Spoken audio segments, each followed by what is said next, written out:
दोस्तों ये जो पर्टिकुलर आर्टिकल है, ये आर्टिकल है स्टेट के बारे में, और स्टेट का नाम है बिहार। बिहार फिलहाल जो है गरमाया हुआ है। क्यों? क्योंकि बिहार के अंदर में अभी इलेक्शन होने वाले हैं।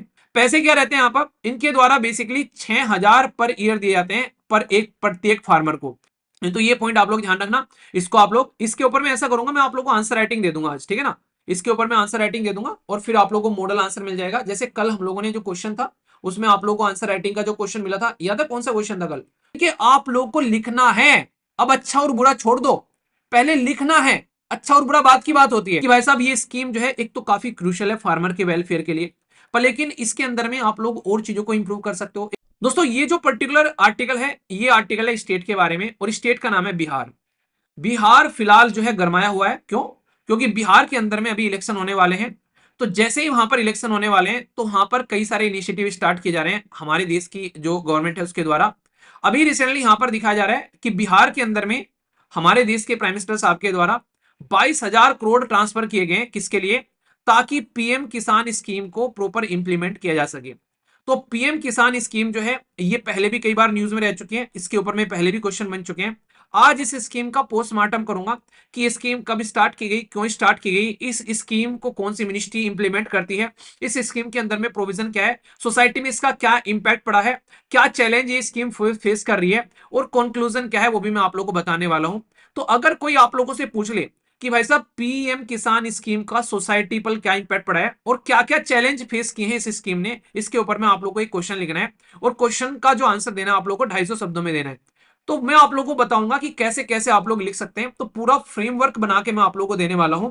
और ये प्रीलिम्स के लिए भी इंपॉर्टेंट क्वेश्चन हो जाता है, क्योंकि स्कीम जो है बहुत ही इंपॉर्टेंट पोर्शन है आप लोग के एग्जाम के अंदर में जो डायरेक्ट क्वेश्चन पूछता है।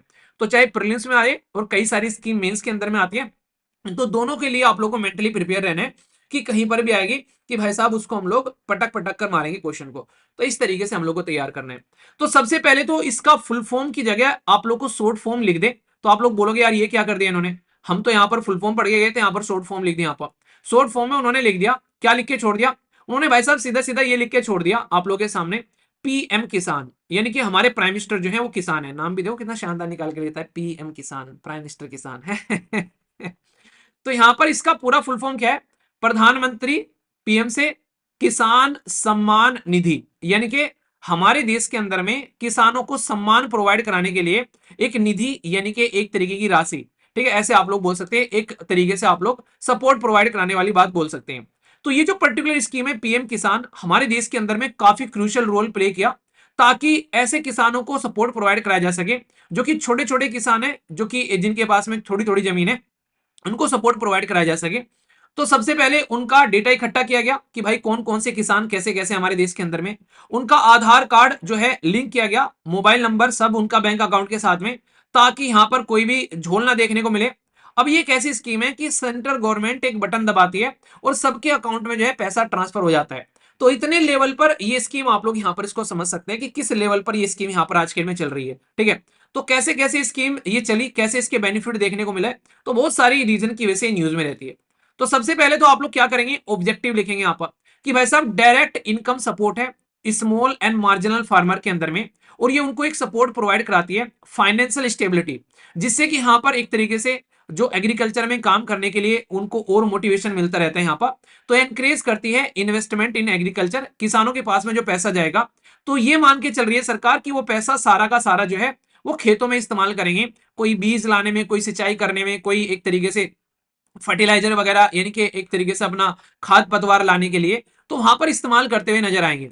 पर लेकिन कई बार ऐसा भी देखने को मिला है कि भाई पैसा आप लोगों ने दे दिया, इसकी क्या गारंटी है कि किसान जो है वो उसको खेतों में ही इस्तेमाल करेंगे, क्योंकि किसानों की और भी बड़ी समस्या है, प्रॉब्लम है, तो वहां पर भी उसको इस्तेमाल करते हुए नजर आते हैं। तो दूसरी साइड में भी किसानों को उसका फायदा देखने को मिलता है, ऐसा आप लोग यहां पर बोल सकते हैं। ये कैसी स्कीम है? ये एक तरीके की सेंट्रल सेक्टर स्कीम है, मतलब सारा का सारा पैसा जो है वो सेंट्रल गवर्नमेंट देती है यहाँ पर, स्टेट गवर्नमेंट से पैसा नहीं लेती है। स्टेट गवर्नमेंट को बस ये बोलती है तुमको इसको इंप्लीमेंट करना है अपने पूरी मशीनरी यानी कि सिस्टम का इस्तेमाल कर। तो वहां पर सारा डेटा जो है वो ग्राउंड लेवल पर इकट्ठा किया जाता है कि कैसे कैसे सारा डेटा यहाँ पर चल रहा है, और उस डेटा को इकट्ठा करने के बाद में सारे अकाउंट अकाउंट सबके सेट करने के बाद में सेंट्रल गवर्नमेंट के सामने परोस दिया जाता है कि लो भाई इनके अकाउंट में पैसे भेज दो। पैसे क्या रहते हैं यहाँ पर, इनके द्वारा बेसिकली 6,000 पर ईयर दिए जाते हैं पर एक प्रत्येक फार्मर को। 6,000 एक साल में, तो मतलब क्या हो गया, इसका मतलब हो गया कि ये क्या करते हैं, 2-2 हजार रुपए की इंस्टॉलमेंट बना रखी है कि भाई 2-2 हजार रुपए की इंस्टॉलमेंट में, यहां पर 3 इंस्टॉलमेंट में किसानों को ये ट्रांसफर कर देंगे। तो ये आप लोग का एक इंस्टॉलमेंट बेस्ड प्रोसीजर देखने को मिलता है। सिस्टम कौन सा इस्तेमाल किया जाता है इसमें, फाइनेंशियल असिस्टेंट में, यानी कि एक तरीके का सपोर्ट प्रोवाइड कराने वाली बात है। इसमें डायरेक्ट बेनिफिट ट्रांसफर किया जाता है। डायरेक्ट बेनिफिट मतलब ये डायरेक्टली बेनिफिशियरी के अकाउंट में जाती है। ऐसा नहीं होता कि सेंट्रल गवर्नमेंट स्टेट को देगी, स्टेट गवर्नमेंट जो है यहाँ पर फिर जाकर ये नीचे डिस्ट्रिक्ट में पहुंचाएगी, डिस्ट्रिक्ट जो है पंचायत में पहुंचाएगा, प्रधान के पास जाएगा, और प्रधान के पास में जाकर सारे किसान जो है वो लाइन लगा रहे हैं कि आ जाओ अपने अपने पैसे ले जाओ। ऐसे तो मिल मिला लिए उनको 2,000 के, उनको 2 रुपए भी नहीं मिलेंगे फिर तो, ठीक है, सब अपना अपना शेयर कट कर लेंगे ऊपर ऊपर। तो वो कंडीशन आप लोगों को देखने को मिलेगी।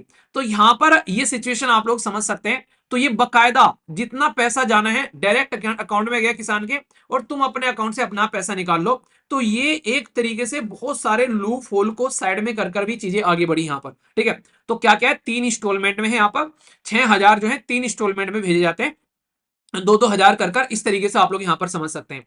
अब इसमें कौन किसान आएगा यहाँ पर इसमें कवर किया जा रहा है स्मॉल एंड मार्जिनल फार्मर, ठीक है। एक तरीके से आज के डेट में तो हमारे देश के सभी फार्मर स्मॉल एंड मार्जिनल ही हैं, तो लगभग सारे किसान आज के डेट में आप लोग को इंक्लूड इसके अंदर में आप लोग को देखने को मिलेंगे, ठीक है। तो यहाँ पर क्या किसी को एक्सक्लूड भी किया गया है, जी हाँ एक्सक्लूड भी किया गया है। ये पॉइंट आप लोग ध्यान रखना, इसको थोड़ा सा मैं आप लोग को इसलिए डिटेल में बता रहा हूं क्योंकि कई बार जब हम लोग क्वेश्चन सोल्व करने बैठते हैं तो हम लोग ऐसे छोटे छोटे पॉइंट भूल जाते हैं, और कई बार आता आता क्वेश्चन भी हम लोग गलत कर बैठ जाते हैं। तो ऐसा नहीं आप लोग को बोल दे कि इसके अंदर से किसी को इंक्लूड किया गया फिर एक्सक्लूड किया गया। ऐसा भी तो हो सकता है ना कि कोई इंसान जो है वो आज की डेट में एक अच्छी गवर्नमेंट पोस्ट पर है भाई साहब, पर लेकिन किसान भी है क्योंकि उसके नाम जमीन भी है यहाँ पर, तो क्या उसको 2,000 रुपए की जरूरत रहेगी यहाँ पर? तो आप लोग क्या लगता है 2,000 रुपए उसको मिलने चाहिए? तो ये ऐसी चीजें भी आप लोग यहाँ पर कनेक्ट कर सकते हैं। तो यहाँ पर इन्होंने क्या कर रखा है, कई सारे ऐसे फॉर्मर और जो आज के प्रेजेंट कॉन्स्टिट्यूशनल होल्डर है, किसी भी कॉन्स्टिट्यूशन की पोस्ट पर गए हैं, उनको भी इस स्कीम का फायदा नहीं होगा, ठीक है। ऑल इंस्टीट्यूशनल जो आज के डेट में जो खासकर जिनको कोई सरकार से पेंशन मिल रही है, और जिस पेंशन का मंथली 10,000 रुपया फिर उससे ज्यादा सरकार से अगर कोई पेंशन ले रहा है, 10,000 रुपया उससे ज्यादा है, उस किसान को भी इसका फायदा नहीं मिलने वाला है, ठीक है। ऑल सर्विंग या फिर रिटायर गवर्नमेंट ऑफिसर है, किसी भी पब्लिक सेक्टर अंडरटेकिंग में काम करते हैं, उनको इसका फायदा नहीं मिलेगा अगर उनके नाम पर ये पर्टिकुलर जमीन है। सारे के सारे प्रोफेशनल लाइक डॉक्टर हो गया, इंजीनियर हो गया, अगर उसके नाम भी जमीन है कि हाँ माँ बाप की जमीन है उसके नाम चढ़ गई है, तो वो यहां पर इसके अंदर में इंक्लूड नहीं होगा। ऑल पर्सन जो कि इनकम टैक्स पे कर चुके हैं लास्ट ईयर, यानी कि जिनका लास्ट ईयर का इनकम टैक्स जा चुका है, अगर वो इनकम टैक्स पे करने की कैटेगरी में आते हैं, इतना पैसा कमा रहे हैं, तो उनको भी इस स्कीम का फायदा आप लोग को नहीं देखने को मिलेगा। फॉर्मर और प्रेजेंट कोई लेजिस्लेटर है, यानी कि कोई मेंबर ऑफ पार्लियामेंट है सेंटर या स्टेट का, कोई ऐसा इंसान जो कि आज के डेट में स्टेट में चुनकर आ चुका है, और वो कहे कि भाई मैं भी जमींदार हूं मुझे भी 2,000 रुपए दो, तो उसको भी ये 2,000 रुपए नहीं मिलने वाले हैं। फॉर्मर और प्रेजेंट यहाँ पर कोई मेयर है, म्युनिसिपल कॉर्पोरेशन है, कोई चेयरपर्सन है डिस्ट्रिक्ट पंचायत के अंदर में, उसको भी यहाँ पर ये नहीं मिलने वाला है। ये इन्होंने एक्सेप्शन दे रखे हैं यहाँ पर, ठीक है। तो कहने का मतलब है कि ये मेनली मेनली उन्हीं के लिए है जो एक किसान खेतों में काम करता हुआ है, अपनी रोजी रोटी कमाता है, तो उन किसानों के लिए आप लोगों को यहाँ पर ही देखने को मिलेगी, ठीक है। तो अगर कोई पूछे कि किसी को एक्सक्लूड भी किया गया क्या, जी हाँ काफी सारे लोगों को बाहर उठाकर रखा गया इससे, ये पॉइंट आप लोग यहाँ पर समझ सकते हैं, ठीक है। तो ये पॉइंट आप लोग ध्यान रखना, इसको आप लोग इसके ऊपर मैं ऐसा करूंगा, मैं आप लोग को आंसर राइटिंग दे दूंगा आज, ठीक है ना। इसके ऊपर मैं आंसर राइटिंग दे दूंगा और फिर आप लोगों को मॉडल आंसर मिल जाएगा। जैसे कल हम लोगों ने जो क्वेश्चन था उसमें आप लोगों को आंसर राइटिंग का जो क्वेश्चन मिला था, याद है कौन सा क्वेश्चन था कल, तो उसको आप लोग ध्यान रखना, वो भी इसीलिए कल प्रोवाइड कराया गया था ताकि आप लोग अच्छे से उसको कनेक्ट कर सके। तो आज इसके ऊपर दे देंगे, ठीक है। तो कोशिश करेंगे कि जो टॉपिक डिस्कस करते हैं ताकि आप लोगों को लिखने में आसानी रहे। जैसे कल क्या था क्वेश्चन, मैंने आप लोगों को डिटेल में पढ़ाया था कि इंडस्ट्रियल ग्रोथ के बारे में बात की जा रही थी कि कैसे चीप लेबर फोर्स पर ज्यादा फोकस रहता है as compare to technical innovation पर, तो वो चीजें हम लोग को समझनी पड़ेगी। तो इकोनॉमिक प्रोग्रेसिविटी वो सारी चीजें वो तो आप लोग के सामने निकल कर आते हैं। तो आज इसके ऊपर में लिखने की कोशिश करना क्योंकि आप लोग के माइंड में डेटा भी रहेगा और आप लोग को पूरा मैं समझा भी रहा हूं तो आसानी रहेगी। एक बात और बता दूं, कई सारे कह रहे हैं सर हमारा प्रीलिम्स पास में आ रहा है, क्या अभी हम लोग को आंसर राइटिंग करनी चाहिए? देखो आंसर राइटिंग फाइनली आप लोग को करनी ही करनी है, इसको छोड़ना नहीं है। एटलीस्ट दिन में 30 मिनट निकालकर एक दो क्वेश्चन लिख लोगे तो उसमें कुछ बिगड़ने वाला नहीं है। आप लोग अगर ये नहीं करोगे तो एक दिन अलादीन का चिराग नहीं आएगा, घिस के आप लोग को आंसर राइटिंग आ जाएगी।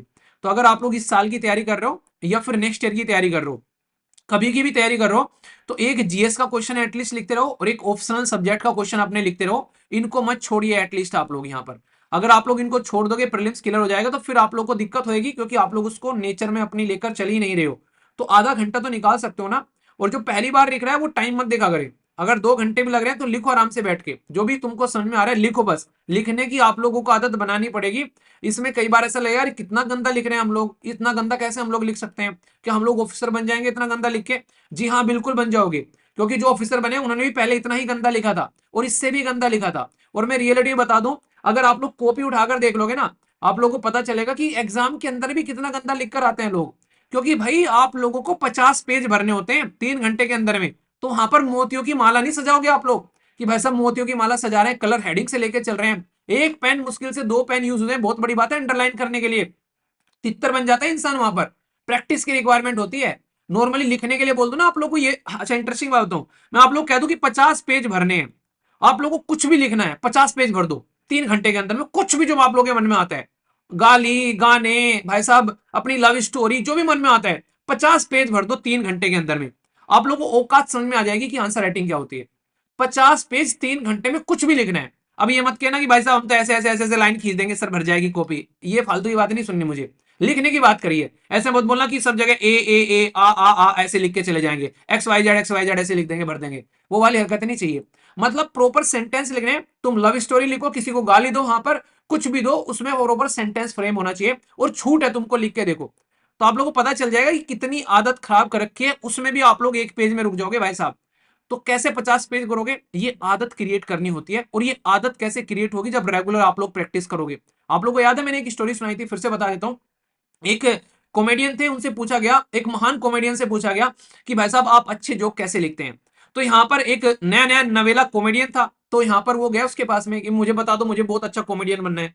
जैसे नहीं, ऐसे कोई इंसान किसी को बोले यूपीएससी क्लियर किए हुए बच्चे को, या फिर जो कोई यूपीएससी दे चुका है, एग्जाम अच्छे से समझ रहा है, उसके साथ में बातें करे कि भाई भाई कोई मुझे कह रहा है वीर भाई मुझे यूपीएससी का एग्जाम देना है, मुझे आंसर राइटिंग करनी है, तो मुझे आंसर राइटिंग करनी चाहिए, तो बताओ मुझे आंसर राइटिंग कैसे करनी है। तो यहाँ पर मुझे भी एक अच्छा आंसर राइटिंग लिखने वाला बनना है। मैंने कहा अच्छा ये बताओ आंसर राइटिंग कब करते हो। तो कह रहा है कि जब मेरा मूड अच्छा होता है तब मैं आंसर राइटिंग करता हूँ। मैंने कहा अच्छा इसका मतलब तो तुम डेली आंसर राइटिंग करते होगे। कह रहे नहीं, डेली मूड अच्छा थोड़ी ना होता है, डेली थोड़ी ना आंसर राइटिंग होती है, डेली थोड़ी ना बेसिकली लिखने का मन करता है। तो मैंने कहा अच्छा ऐसी बात है, तो फिर आंसर राइटिंग कैसे होगी, आंसर राइटिंग तो नहीं होने की यहाँ पर। तो यहाँ पर आप लोग ये सोचो, बेसिक खंडा क्या है कि आप लोग के मूड के ऊपर में डिपेंडेंट नहीं होना चाहिए कि आज आंसर राइटिंग होनी है। आप लोग का फिक्स होना चाहिए ये आप लोगों की, इतना आप लोगों को लिखना ही लिखना है, ठीक है। एक इंटरव्यू था, चेतन भगत का नाम सुना होगा आप लोगों ने, बहुत सारी बुक्स लिख चुका है बंदा। उसने ये कहा कि मेरा मन हो चाहे मन ना हो, चाहे कोई भी सिचुएशन क्यों ना हो, मैं डेली 6 घंटे बैठकर अपनी किताब के लिए लिखता हूं। अब मैं उसमें कुछ अच्छे भी लिखता हूं, कुछ बुरा भी लिखता हूं, उसमें जो अच्छा लिखता हूं वो रख लेता हूं, जो बुरा लिखता हूं तो उसको उखाड़ के फेंक देता हूं मैं। तो यानी कि आप लोगों को लिखना है। अब अच्छा और बुरा छोड़ दो, पहले लिखना है। अच्छा और बुरा बात की बात होती है, ठीक है। तो मतलब जो याद आ ये बिल्कुल वही बात है, जब इंसान जो होता है ना 16 से लेकर 24 के बीच में होता है, 24 का 20 का ही लगा लो, उसको ये लगता है कि यार अपनी पसंद की लड़की या फिर लड़के से शादी करेंगे, उनके मन में हीरो हीरोइन वाली इमेज रहती है, ठीक है। फिर यहाँ पर 20 से लेके जब जेज जाती है लगभग 25 के अंदर में, तो लगता है कि हाँ यार किसी ठीक ठाक इंसान से शादी कर लेंगे। फिर जब 25 से लेके 30 तक एज जाती है, तो फिर लगता है कि यार हाँ शादी हो जानी चाहिए। फिर जब 30 से ऊपर जाती है तो कहता है कि क्या है शादी के लिए, कह रहा हाँ बस इंसान हो और कुछ नहीं चाहिए ठीक है ना। तो ये वाली कंडीशन आप लोगों को देखने को मिलेगी। जोक था, आज के डेट में लोगों का शादी में इंटरेस्ट कई बार रह नहीं रहा है, वो एक अलग बात है। पर लेकिन रियलिटी में क्या है कि जब इंसान के पास में फुल टाइम होता है ना, आप लोगों के पास में गलती करने का मौका रहता है। जैसे अभी टाइम आप लोगों के पास में, अभी आप लोगों के पास में मौका है, गलती करो सीखो, गलती करो सीखो आगे बढ़ो, आप लोग गलती अफोर्ड कर सकते हो, ठीक है। जैसे मान लीजिए आप लोगों को कोई चीजें स्टार्ट करनी है, तो आप लोगों के पास में टाइम है, तो गलती करना अफोर्ड कर सकते हो आप लोग। पर एक टाइम ऐसा आता है कि आप गलती करना अफोर्ड नहीं करोगे। मान लीजिए आप लोग को ओलंपिक में जाकर मेडल जीतना है, तो 4 साल तक आप लोग गलती करना अफोर्ड कर सकते हो। पर लेकिन जिस दिन फाइनल आप लोग का जो गोल मारने का वहां पर नंबर आएगा, उस दिन गलती नहीं अफोर्ड कर सकते आप लोग। वहां पर चांस रहते हैं लिमिटेड की 3 बार फेंक लेना भाई साहब भाला। अब आप लोगों को देख लेना क्या करना है इसके अंदर में, ठीक है। तो इसलिए फिलहाल गलती कर लो जितनी करनी है, टाइम है अच्छा खासा। जो 2026 में पेपर देने वाले, 2025 में देने वाले, वो भी थोड़ा सा अपना चीजों को तैयार करके चलते रहो। यहाँ पर समझ में आ गया, मैं आशा करता हूं कि समझ में आ गई होगी बात, तो इसलिए कोशिश जरूर करिएगा, ठीक है। और मॉडल आंसर देख लिया करो, उसके बाद में मॉडल आंसर में पूरा आप लोग को पता चल जाएगा कैसे कैसे आप लोग को लिखना है। तो आप लोग के पास में ये भी तरीका रहता है, एक दूसरे के आंसर देख लिया करो, उससे भी आप लोग सीख सकते हो। पर लेकिन ऑफिसर बनना है तो यार ये काम करना पड़ेगा। एक अकेला तरीका है बिना आंसर लिखे ऑफिसर बनने का, उसके अलावा इस धरती पर कोई तरीका नहीं है, और वो है आप लोग का ईपीएफओ का पेपर। ये तो आप लोग को बिना लिखे ऑफिसर बना सकता है, ये अकेला पेपर है बस जो इस धरती पर आप लोग को वो वाली पोस्ट दे सकता है बिना लिखे हुए। अगर ये निकाल सकते हैं तो इससे बड़े कोई बात ही नहीं है। और अगर ये नहीं निकालना है, स्टेट पीसीएस के जाना है, यूपीएससी के थ्रू जाना है, इवन असिस्टेंट कमांडेंट भी बनना पड़ेगा, तो आप लोगों को निबंध लिखना पड़ेगा, ठीक है ना। तो ये समझ लेना आप लोग, ये अकेला पेपर है भारत के अंदर में जो आप लोग को बिना कुछ लिखे हुए इस पोस्ट पर ले जाकर बैठा सकता है। तो आप लोग देख लो कि कैसे आप लोगों को चीजें लेकर चलनी है। आप लोगों के सामने सारे ऑप्शन मैंने बता दिए, ठीक है। चलिए यहां पर तो ministry of agriculture and farmer welfare के अंदर में आप लोग को ये देखने को मिलता है सिस्टम, जिसमें स्टेट गवर्नमेंट कोलैबोरेट करती है। याद रखना, अगर वो स्टेटमेंट दे दे कि ये particular scheme state government implement करती है, आप लोग को अरे नहीं वीर भाई ने तो कहा था सेंट्रल सेक्टर स्कीम है, भाई साहब स्टेट गवर्नमेंट कैसे आगे, गलत हो गई स्टेटमेंट। ये इंप्लीमेंट करने की बात कर रहे हैं भाई साहब, ये खर्चे करने की बात नहीं कर रहे हैं। तो आंखें और कान खोलकर स्टेटमेंट को पढ़ना, ठीक है ना। पता चला वहां पर आकर फिर बोला कितने क्वेश्चन अटेम्प्ट करके आया, ओ भाई पूरे कर दिए, सारे आए थे, पढ़े पढ़े आए थे सारे, अच्छा ऐसी बात थी। हाँ हाँ ऐसी तो बात थी भाई साहब, लग रहा है कि 100 क्वेश्चन में से 120 अटेम्प्ट करके आया हूँ पूरे के पूरे। कई सारे तो ऐसे भी कर दिए जो थे भी नहीं पेपर में, तो इसलिए ध्यान से कर लिया करो काम को थोड़ा सा। इंपैक्ट क्या है इस स्कीम का, इंपैक्ट बड़ा पॉजिटिव है भाई साहब। ये पुअर्टी को रिड्यूस कर रही है क्योंकि किसानों के पास में पैसा जा रहा है, एग्रीकल्चर में इन्वेस्टमेंट बढ़ रहा है, किसानों के पास में पैसा जा रहा है, तो उसका इस्तेमाल कर रहे हैं फर्टिलाइजर खरीदने में, टेक्नोलॉजी के लिए भाई साहब, अपना अलग अलग चीजों को लेकर, ठीक है। इसी के साथ में गांव की इकोनॉमी बूस्ट हो रही है क्योंकि गांव के पास में पैसा जा रहा है, तो ये समझ सकते हैं। तीसरा यहां पर ये कहीं ना कहीं रिड्यूस करते हैं डिपेंडेंसी मनी लेंडर पर। किसानों की सबसे बड़ी समस्या पता है क्या है, आजकल किसान जो है वो अपना पैसा जो रहता है, जो किसान जो रहते हैं यहाँ पर, वो पैसा जो है नॉर्मली कई बार ऐसे ले लेते हैं, गांव के अंदर में जो जमींदार रहते हैं, किसी बड़े जमींदार से भाई पैसा दे देना, वो उनसे क्या करता है, वो भाई साहब कंपाउंड इंटरेस्ट लेता है, चक्रवृद्धि ब्याज लेता है उनसे, मतलब इंटरेस्ट के ऊपर में इंटरेस्ट लगाकर काम करता है, तो उसकी वजह से वो फंस जाते हैं उनके चक्कर में, ठीक है। तो दिक्कतें देखने को मिलती है, तो बहुत ही इंपैक्ट है इसके। चैलेंज क्या है इसके सामने, कई बार बोले कि क्या क्या चैलेंज, क्या क्या प्रॉब्लम आ रही है इसके अंदर में। सबसे बड़ी बात है कि कई बार कई सारे लोग जो हैं इसके अंदर में वो एक्सक्लूड हो जाते हैं, यानी कि जेन्युइनली जो इसके अंदर में होना चाहिए, क्योंकि उनका आधार कार्ड लिंक नहीं होता, उनको साइड में फेंक दे उठाकर। कई बार कई सारे जो स्टेट्स हैं उनके पास में लैंड का रिकॉर्ड ही नहीं है कि भाई कौन से किसान के पास में कितनी लैंड है यहाँ पर। ये चीजें समझ सकते हो, 6,000 रुपए एक साल के अंदर में, समझ रहे हो आप लोग यहाँ पर, मतलब एक साल में 6,000 रुपए आप लोग लगा के चलो यहाँ पर। अगर आप लोगों के पास में 12 महीने हैं तो हर महीने आप लोगों को 500 रुपए मिल रहे हैं। क्या रियलिटी में सफिशिएंट फंड है? ये इनसफिशिएंट फंड है। ये एक तरीके से आप लोग ये समझो कि ऊंट के मुंह में जीरा, एक आप लोग बोलते हैं ना कि मुहावरा, ऊंट के मुंह में जीरा। तो ये बोला जाता है कि कई बार ये जो स्कीम है ये ऊंट के मुंह में जीरा है, यानी किसानों को बस तसल्ली रहती है कि हाँ कुछ आ रहा है, ठीक है, पर लेकिन इसकी वजह से आप लोग एग्रीकल्चर की कोई भी कॉस्ट कवर नहीं कर सकते। अगर एक बार को आप लोग को गेहूं बोने हैं, खेतों में गन्ने लगाने हैं, ट्रैक्टर की फीस चली जाती है लगभग, अगर ठीक ठाक खेत हो इतना, तो एक बार के अंदर में, ठीक है। तो ये बिल्कुल ऐसे ही है कि ना है बस एक तरीके से, बस हाँ ठीक है कुछ मिल रहा है, दिल को तसल्ली देने वाली बात है। तो ये बहुत ही कम अमाउंट है, एटलीस्ट मिनिमम ये बोला गया था कि मिनिमम से मिनिमम आप लोग यहाँ पर जब बात चल रही थी कि 6,000 रुपए महीना दो कम से कम, कि 72,000 रुपए यहाँ पर किसानों को मिले, तो वो एक फायदेमंद चीज हो सकती है। 6,000 रुपए महीना, तो ये आप लोग समझ सकते हैं, ठीक है। साथ ही साथ में क्या रहता है इसमें, जो मान लीजिए किसी और के खेतों में, मान लीजिए मेरे पास में जमीन नहीं है, मैं तो किसान हूं पर लेकिन मैं किसी और के खेतों में जाकर किसानी करता हूं, तो भाई मुझे इंक्लूड ही नहीं किया गया इसके अंदर में। बाकी समझ सकते हैं आप लोग, यहां पर मुझे फायदा नहीं मिलेगा। किसको फायदा मिलेगा? जिसकी जमीन पर मैं काम कर रहा हूं उस किसान को फायदा मिलेगा। रियलिटी में मेरे पास में इतनी भी मेरी औकात नहीं है कि भाई साहब मैं जमीन खरीद सकूं। जब मेरी इतनी भी औकात नहीं है और मैं किसी और की जमीन पर काम कर रहा हूं, तो मिल पैसा किसको रहा है? उसको मिल रहा है जिसके पास में जमीन है। उसके पास में तो जमीन है इसलिए उसने मुझे दे रखी है, और वो तो मजे कर रहा है भाई साहब, या तो हो सकता है जॉब कर रहा होगा कहीं पर, या फिर वो हो सकता है कि बहुत बड़ा जमींदार हो उसके पास में, उसको पैसा मिल रहा है 2,000 रुपए की इंस्टॉलमेंट, ये इसको नहीं मिल रही है जो काम कर रहे हैं यहाँ पर इसके खेतों में। तो मिलना किसको चाहिए था? इसको मिलना चाहिए था। तो ये समस्या देखने को मिलेगी। देखो अगर आप लोग कुछ लिखना हो ना, आप लोग को पॉजिटिव लिखने हो, किसी के नेगेटिव लिखने हो, तो आप लोग को ज्यादा से ज्यादा 3 पॉइंट काफी हो जाते हैं। 3 पॉइंट या 4 पॉइंट में आप लोग उसको निपटा सकते हो यहाँ पर, तो ये काफी अच्छे पॉइंट हो जाते हैं। ऐसा नहीं कि आप लोग को राम कथा लिखनी है और इतना टाइम आप लोग के पास में रहता भी नहीं है, ठीक है। कंक्लूजन आ गया भाई साहब, क्या करने हैं कि भाई साहब ये स्कीम जो है एक तो काफी क्रूशियल है फार्मर के वेलफेयर के लिए, पर लेकिन इसके अंदर में आप लोग और चीजों को इंप्रूव कर सकते हो। एक तो कवरेज को एक्सपेंड करो, दूसरा टाइमली पेमेंट करो। कई बार पेमेंट नहीं होते हैं, इलेक्शन आते हैं तो भाई साहब याद आ जाते हैं कि भाई स्कीम का पेमेंट करना है, क्योंकि इलेक्शन में बताना पड़ेगा कितने लोगों को पैसा भेज दिया यहाँ पर। लैंड रिकॉर्ड नहीं है तो इसकी वजह से कई बार डिजर्विंग फार्मर भी भाई साहब साइड में हट जाते हैं, ठीक है। इसी के साथ में लैंड लीज कानून को चेंज करना पड़ेगा, कैसे उनको सपोर्ट आप लोग प्रोवाइड करा सकते हैं। यानी कि अगर रियलिटी में आप लोग को ये लिखना हो कि कंक्लूजन में क्या लिखना है, तो जो समस्याएं आ रही हैं उनको वे फॉरवर्ड में लिख दो आप लोग यहाँ पर कि ये समस्याओं का सोल्यूशन करना पड़ेगा, तो एक बेहतरीन कंक्लूजन आप लोग का निकल कर आ जाता है यहाँ पर, ठीक है। तो मैं आशा करता हूं कि आप लोग की समझ में पूरी की पूरी स्कीम भी आ गई होगी और ये समझ में आ गया हो कि कोई भी स्कीम जो होती है वो प्रीलिम्स और मेंस दोनों के लिए इंपॉर्टेंट होती है और इंटरव्यू में भी आप लोगों से पूछ लिया जाएगा। अगर आप लोग एक किसान परिवार से आते हैं तो इंटरव्यू में भी क्वेश्चन आप लोगों से पूछ लेते हैं। अब ये ध्यान रख लेना कि आप लोग किसान परिवार से आते हो कि नहीं आते हो। तो मैं आशा करता हूं कि आप लोग को ये समझ में आ गया होगा डिटेल में एक एक पॉइंट।